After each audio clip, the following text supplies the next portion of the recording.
मैं नरेंद्र दामोदर दास मोदी ईश्वर की शपथ लेता हूं कि मैं विधि द्वारा स्थापित भारत के संविधान के प्रति सच्ची श्रद्धा और निष्ठा रखूंगा। नरेंद्र मोदी नेतृत्वाधीन एनडीए चरकारे আজি সম্পূৰ্ণ কৰিলে 7টা বছৰ। 2014 চনত প্ৰথমবাৰৰ বাবে দেশৰ শাসনভাৰ লোৱাৰ পিছত মোদীয়ে দ্বিতীয়বাৰৰ বাবে 2019 চনৰ 30 মেত প্ৰধানমন্ত্ৰী হিচাপে শপত লৈছিল। मैं नरेंद्र दामोदर दास मोदी ईश्वर की शपथ लेता हूं। কি পালে কি হেৰুৱালে দেশবাসীয়ে এই 7টা বছৰে।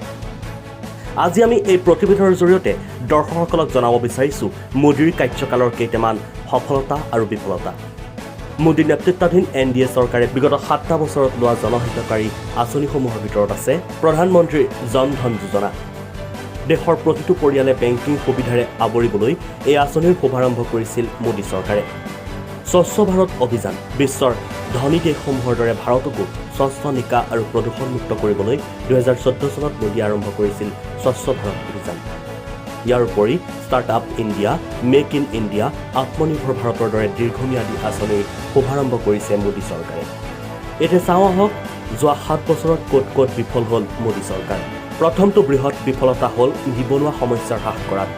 মোদী চৰকাৰৰ সফল নীতিৰ অভাৱৰ বাবে আজি দেশত ভয়াৱহ ৰূপ লৈছে নিবনুৱা সমস্যাই। প্ৰতিদিনে বৃদ্ধি পাইছে নিবনুৱাৰ হাৰ। ইণ্টাৰনেশ্যনেল লেবাৰ অৰ্গেনাইজেশ্যনৰ তথ্য অনুসৰি 2020 বৰ্ষত দেশৰ নিবনুৱাৰ হাৰ 7.11% বৃদ্ধি পাইছে, যিটো বিগত 3টা দশকৰ ভিতৰত সৰ্বাধিক। বিমুদ্ৰাকৰণ GST দেশৰ অৰ্থনীতিক আটাইতকৈ ক্ষতিগ্ৰস্ত কৰা পদক্ষেপ দুটাই হ'ল বিমুদ্ৰাকৰণ আৰু GST। GSTৰ ফলত ক্ষুদ্ৰ ব্যৱসায়ী আৰু বিমুদ্ৰাকৰণে দেশৰ বেংকিং ব্যৱস্থাক আটাইতকৈ ক্ষতিগ্ৰস্ত কৰিলে।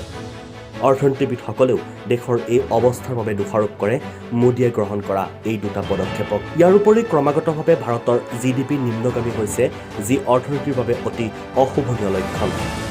লগতে সিদিনা স্বাধীনতা লাভ কৰা চুবুৰীয়া বাংলাদেশেও ভাৰতক পাৰ কেপিটা ইনকামত পিছ পেলাই থৈ গ'ল। ইয়াৰ উপৰি গ্ল'বেল ৰেংকিঙৰ ক্ষেত্ৰতো ভাৰতৰ স্থানে আজি লজ্জানত কৰিব দেশবাসীক।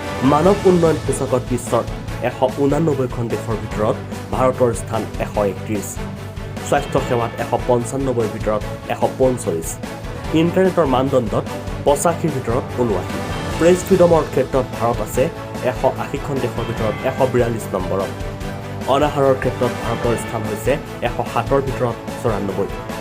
সামগ্ৰিকভাৱে চাবলৈ গ'লে প্ৰধানমন্ত্ৰী মোদীয়ে সবকা সাথ সবকা বিকাশৰ শ্লোগান আওৰালেও প্ৰকৃততে কিমানক লগত লৈ কিমানৰ বিকাশ কৰিব পাৰিছে সেয়া আজিও এক জটিল প্ৰশ্ন। ব্যুৰ' ৰিপৰ্ট, বাতৰি ৱৰ্ল্ড।